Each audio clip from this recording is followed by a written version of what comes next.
So Rami, I'm speaking to you in Jerusalem. What's the situation there, and what are the particular challenges that you are facing in Jerusalem? Well, the situation politically, as you are aware, and is rather complicated here, with several layers: political, historical, sociological, religious, that are interwoven.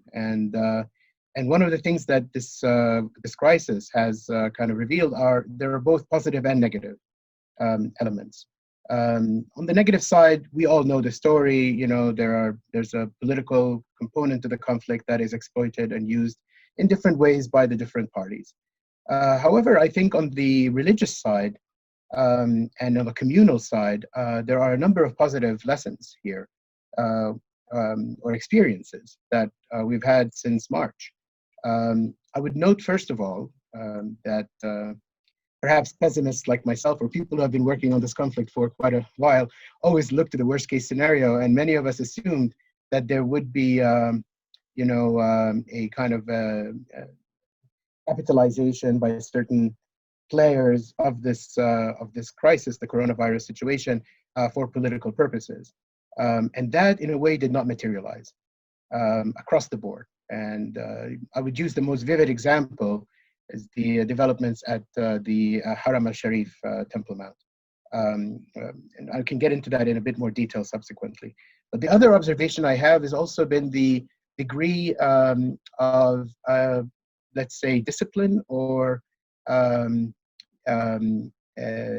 sticking to the regulations, if you will, by particularly in the local community here in the Muslim and Christian community in Jerusalem, with the closure of mosques and Ramadan and all of that. The fact that there was such a, adherence at a mass scale, just in my neighborhood here, and has been quite a surprise, a pleasant surprise. And I think that that it shows in a way that a lot of the kind of the population has been quite well, attuned and aware, and that's been kind of just an observation on the positive side of things. And what do you put that down to? The discipline, if you like, of the Muslim communities to make sure their mosques are secure and shut, not to react. That clearly is a positive aspect. Yes, and I think it actually has to do with the fact that people were genuinely concerned, and that I think there was both from the Palestinian Authority and the Israeli authorities, an early campaign of raising awareness about the issues. And so I think that the politicization of the messaging, even though there were traces and elements of it early on, quickly kind of withdrew to the background. And I think that I wear friends and relatives and people in the community here who have been quite adamant about the need to maintain social distancing and not go to places of religious worship despite their strong faith, and that in a way surprised me a bit, because sometimes in the past we've had situations of conflict between religious and political authorities where political orders are issued and they're not that well received, but that wasn't the case in any of the situations. I can point to an example of the Al-Haram, which is really important, if you'd like me to go on to that. In about mid-March was when the first kind of lockdown situation started. Early on, there were decisions by the Israeli authorities to close down, to shut down the area of the compound of, the Haram Temple Mount. Initially, the Waqf, the Islamic, authorities resisted that and had the sort of position that these were motivated by other, considerations, especially since the other side of the gate, the Mughrabi gate, that's controlled by the Israeli authorities, had not been shut down initially. However, after literally a few days, so before the end of March, the position of the Waqf had changed and they were strictly enforcing the full closure. And I think that was partly motivated by the fact that they saw that the Israeli authorities were applying the same stringent measures on on the Jewish sites, on Jewish prayer, synagogues and other places, as well as closing the Mughrabi Gate. So I think that the situation, the messaging, the entire kind of language shifted within 1 week. And it was depoliticized, and it became something of a public health issue, genuinely so, that all religious authorities were, at least on the Muslim side, were agreed on. And I thought that was a good example of a positive kind of, reaction.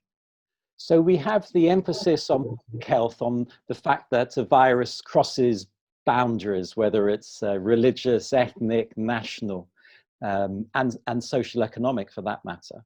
And health takes this primary position over economy, over politics, possibly over religion, maybe not for everybody, but for many people. But before long, we're going to return to some sense of normality, whatever the new normal is. So I suppose the question is, so what?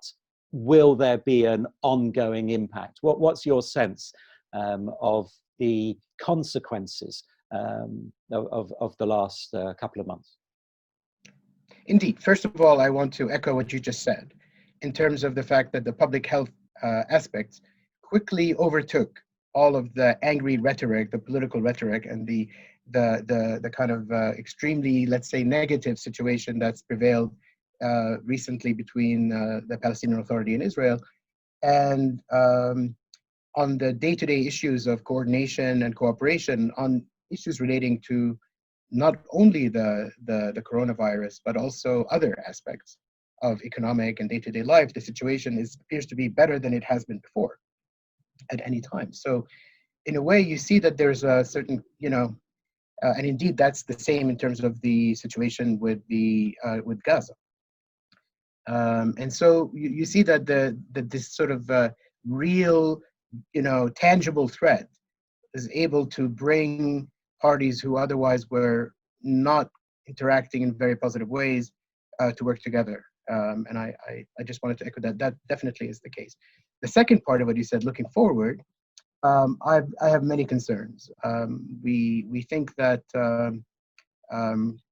in a way this crisis was kind of like an earthquake, and we will see aftershocks, tsunamis, and other elements there in the future, not necessarily health related, but having to do with the economic impact and the political repercussions of these economic issues. You have already a significant economic crisis in the Palestinian Authority in the West Bank, and it's a really dire humanitarian crisis in Gaza that has not gone away, but has kind of been put on pause, if you will. And I think the next month to year and a half following if you will, a successful kind of transition out of the crisis phase of Corona to more manageable situation, the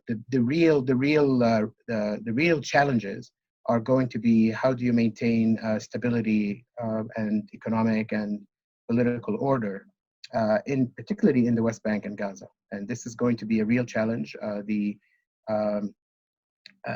Palestinian Authority is going through a serious financial fiscal crisis. Already, donor assistance is decreasing for various reasons, but also related to the coronavirus, since resources are being diverted to other uses, and also the fact that you have Palestinian employment in Israel that's been on the heavy decline, because a big segment of the PA's GDP comes from or remittances or salaries of Palestinians working in Israel. And because of because of the coronavirus crisis, these numbers have gone down significantly. And even if they go back, they won't be in the same numbers, and it will take a while to get that, the economic deficit, dealt with.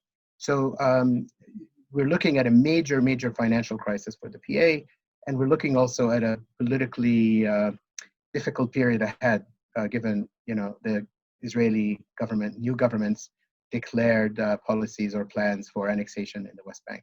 So those are sort of the big problems ahead. So we have financial reckoning, and that, of course, is not limited to your neck of the woods. It's going to be all around the world. We have a particular political context, which is specific to Israel and Palestine.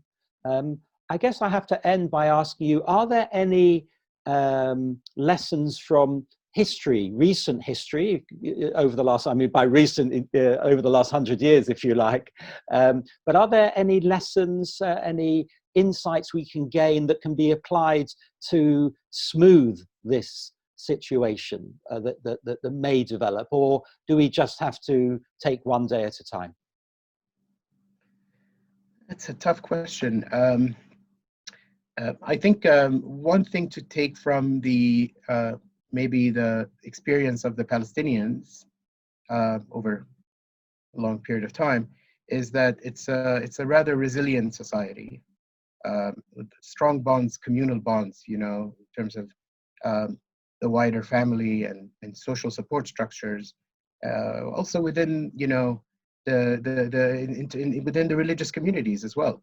If you want to take a longer look at historically, you know, a lot of these parts of this part of the world that going back to the Ottoman rule, where, you know, it was community based and there was these the structures of support within the different socio-religious pillars of society, and echoes of that remain. You know, so you have the strong bonds of family, of village, of community, and so. In a way, in times of austerity or economic difficulties, there is a mechanism that people can adapt to, although it won't be a pleasant or comfortable situation by any means. I think that it would be a setback in terms of the, you know, institutional development of the the institutions that are meant to bring about a Palestinian state. The political challenges will remain there, and they're independent of any of this. But the economic ones are a challenge, for sure. That might be that I think could be surmountable.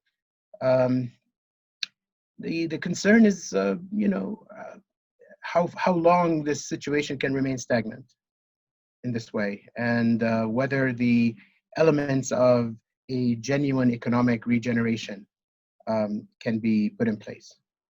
Rami Dajani, thank you very much.